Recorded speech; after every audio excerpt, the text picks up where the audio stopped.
When two people face off in the center of a boxing ring, no one knows how it's going to play out. It all remains to be seen. But one thing we do know for sure, that about 90% of the time, there's going to be one winner and one loser. And no one remembers the person that lost. No disrespect to anyone, but the loser is immediately forgotten unless you lose in horrific fashion, meaning you got brutally knocked out. Now that's all over the internet. That's not how you want to be remembered in this sport, okay? Anything can happen, but I'm just saying you want to, at all costs, avoid that kind of scenario. So what I try to tell people is you want to be memorable. You want people to ask your government name. That's the highest compliment somebody can pay an up-and-coming fighter when they go, yo, what's your name, man?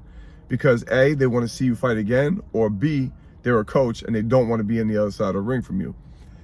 So think of it like this. If you saw 10 fights, right? 9 of them were boring decisions and 1 of them was an exciting knockout. That is going to be the fight you remember.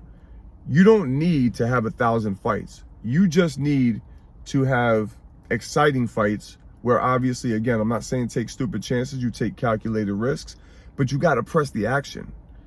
Just going through the motions, first of all, it's not good for you because you're basically, the longer a fight goes on, the more potential for something to go left on your side, okay?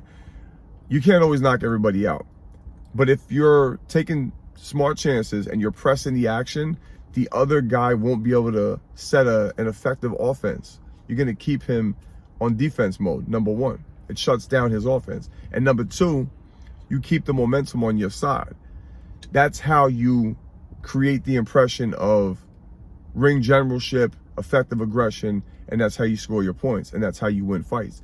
So you should always try to press the action so that you can be the only one that's remembered. So that's why I tell everybody, be memorable. You want these people to ask for your government name. When you go to these fights, you should go there with the mindset that when I leave the arena, the show is over. You the showstopper. Anyway, I hope you found this informative. Like, subscribe, comment, share. Go check me out on Instagram at coach.v_. Online courses out now. Link is in the description. So the next time we out of here, ow.